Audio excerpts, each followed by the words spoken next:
What's up, guys, and welcome to In the Know.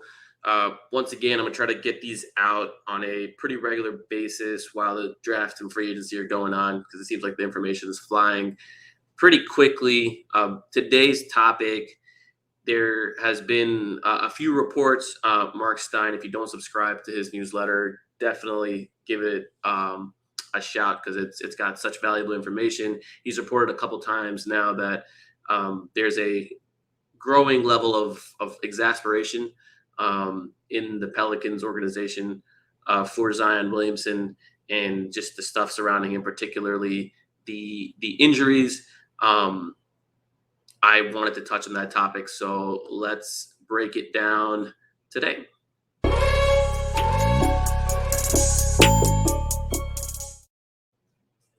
So welcome back, and today we're going to be talking about what it might mean for the Pelicans to be frustrated at Zion and what that means regarding any kind of trade situation.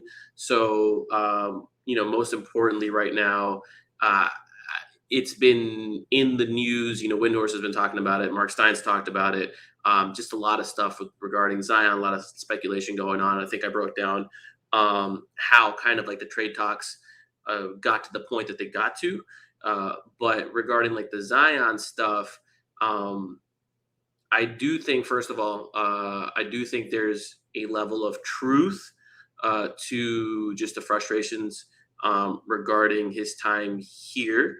I do think, and I wrote about this yesterday in my Substack, that if you were to poll the team and the executives on who they prefer, who they like better, however you want to word that, between Zion and Brandon Ingram, they would say they prefer Brandon Ingram. I also said that the Pelicans are not actively shopping either of those guys, and it would require a team coming to the table pretty aggressively to secure one of them, and Zion would cost more. So those are things that I believe to be true. The one thing I want to comment on is just the theory of moving Zion because you're frustrated with him. I think if you're moving Zion because you don't have confidence that he'll ever be healthy, and he won't give you the amount of time on the floor that you really need to be a successful team, that is a very valid reason, right? If you're using the fact that he's played 114 games in 4 seasons and extrapolating that out, and I'm sure the Pels have some internal intel regarding his health and just things that might lead them to believe that he won't stay healthy in the future. I'm not saying that those things exist. I'm saying if they did, and that is what they made the decision on, it would be a totally valid decision.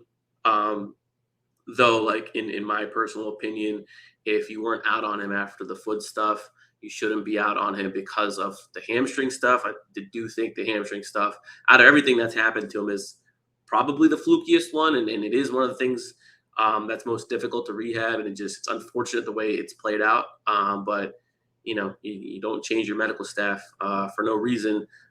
Personally, I'd give that a shot. Secondly, I think that this idea of like trading him because you've lost patience, you're at the end of your rope, you're frustrated. That to me is compromised decision making and not objective decision making. Now, hear me out. I think it's a totally valid thing for the organization to want to come to their job and enjoy doing their job without any stresses. And if that's the goal, and the goal is to just be like a fun team that makes some noise in the playoffs, is a cute story in the small market. By all means, like that's a valid thing for people to have. But if you're in the business of trying to win championships in professional sports, you need to hit on variance and you need to hit on upside. And currently, Zion is the only person that provides that upside on the roster. And so I do think this is something they keenly recognize. And I've said, like, I don't think they're actively wanting to move Zion. It's just that if all things were created equal, if they had to choose between one of the two, they would choose Ingram. I don't believe that they would make any kind of decision out of like hey, we're just frustrated. We're at our wits' end. That being said, the flip side of the decision is I also think it's compromised decision making if an offer is there for Ingram and you don't move on it because you like the guy better. Um, they should have a separate external value system and define what it would take for them to move Ingram if that was the case. And if that threshold is being met, I don't believe there should be any kind of wishy-washiness surrounding that. I think you have to be objective. This is obviously an emotional and tough decision. And again, I keep want to repeat this: they're not shopping anybody. They would prefer if they didn't have to move any of them, but they absolutely, I completely believe it. They would make the trade if the right offer was on the table. So that's where I'm at.